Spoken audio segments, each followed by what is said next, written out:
Reaching out to you. People are saying the pulse of the people is that look, this state is 10 years backwards from where Donald Duke stopped. And it's quite unfortunate. Let us look at the basics now. You see, Crossiverians don't expect much. We know that the governor is constrained with finance. If you look at the revenue profile of this state presently, it's far below what Duke had in his days. So, but if the governor were to be just the simple economics or economists that he ought to be, you cut your coat according to your size. People are looking at the basics. The cleanliness of the state is gone. Basic structural amenities gone. Look at the roundabout. The cleanliness that the state was known for. From as you drive into the state, every place is unkempt. Man, you don't need so much money to put those things in place. And these are the landmarks that Cross River State was known for. So where the roads are broken, where you drive all through the state capital, the state capital is the window of the state. Everybody is a melting point. Anybody that comes in judges the state by what is happening in Calabar. And so if Calabar is like this, then what about the interlands that we don't go into? We don't know what is happening there. So if you tell us that, look, you are doing something there which I don't think anything is happening there, then so what are we talking about? So the roads are broken down, the place is unkempt and so on. People are judging you by those very little basics. So my advice to the state government is, yes, they mean well for the state, he is visionary, but go back to the basics. Go back to the basics, put the roads, fix the drainage, and then people will now start feeling a semblance of governance. For now, the whole thing, and then the security situation too is very awkward. It's so clumsy. So these are the things that Crossiverians are not happy about. The governor means well. I've said it for the upteen time. The governor means well. He's a visionary, but he's biting too much, more than what he can chew. Thank you very much. Thank you, Doctor. Thank you. You just mentioned something in analyzing the economic situation in the country vis-a-vis what the governor has been claiming his administration has done to improve the economic condition of the state. Sir, first, I would like you to advise, or what would be your advice to the state government for raising revenue, given that the 70 oil wells, which used to be a major source of income for the state, had now gone, which was won in a court battle by Akwa Ibom State. What would be an alternative source of income for the state?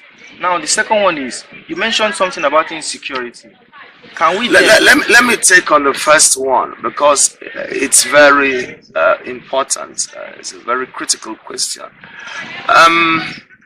What can we do? I think basic economics tells us the three fundamental economic questions that every society must answer.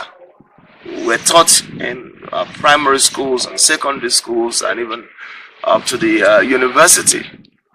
What to produce, how to produce, for whom to produce. So let us stay for the question you ask stays within the domain of what can we do?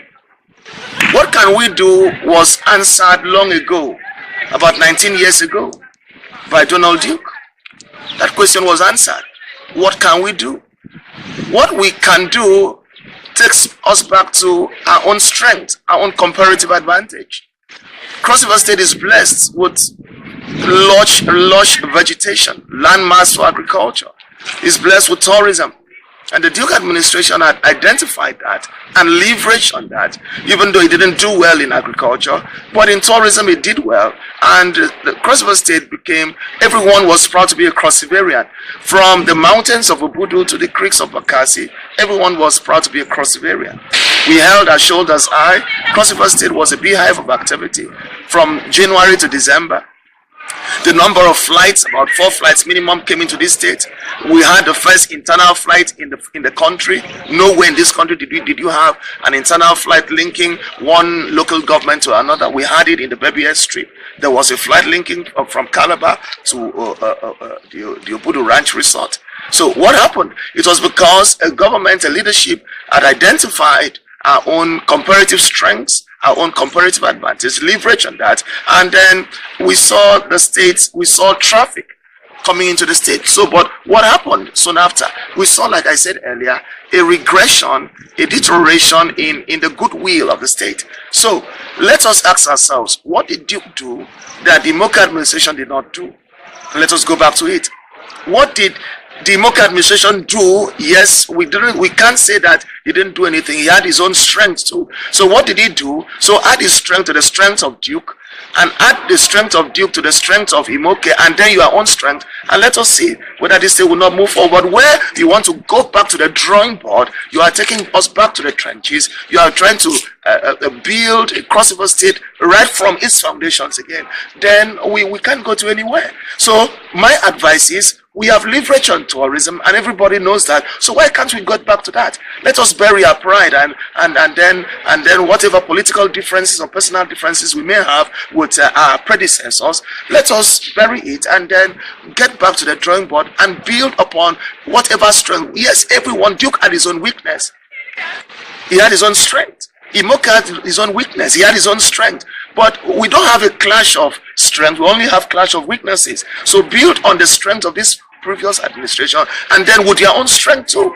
And then let's see how they say, but where you want to build crossover state from the scratch, jettisoning what the Moka administration had done, jettisoning what the Duke administration had done, definitely will get back to a recurring cycle of beginning, and then we'll never get out of the woods. So that is my candid advice to the crossover state. Is blessed, but the problem is the continuity in administration that we see in Lagos State, for instance, is patently and apparently lacking in crossover state, and it has the citizens are worse off by such tendencies. Doctor, the second question then is, the insecurity in the states, can it be linked to the poor economic performance of the state? No. The insecurity in the state, for me, is a reflection of the general insecurity in the country. Yes, even though we may not say there is no Boko Haram in crossover state, there is no herdsmen issue in crossover state, but some of these people draw inspiration from what is, it's a spirit. They draw inspiration from what is happening in the country.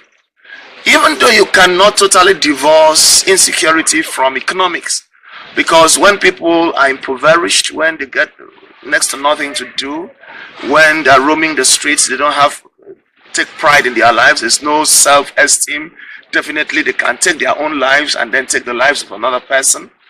We cannot totally divorce it, but I wouldn't actually lay the blame directly, as it were, that because this government is not performing well in terms of the economy and therefore we have the problem of insecurity. I wouldn't want to lay such direct correlation. Thank you, sir. Well, it has been an enlightening session with Dr. Barrister Lionel, and I trust me when I say that in all my years in the university, I've not had this kind of education before. So, Doctor, in closing, we know that you've attained many academic distinctions. Like I said in the introduction, I said Doctor Barrister. So you should know that he's a doctor of economics and he's also a barrister, he's a lawyer. Doctor, having attained this level of achievement, what would be your advice to your students?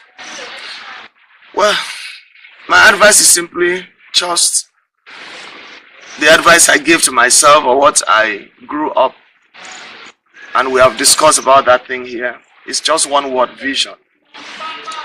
I'm a man of vision. I grew up disadvantaged, as it were. I didn't grow up with a silver spoon. I grew up with like an average Crossivarian, an average Nigerian, with nobody to actually maybe lift you up literally. But I had one thing going for me. I had vision. I knew what I was looking for in life. And vision disciplines you. Vision tames you. This is Truth TV, reaching out to you.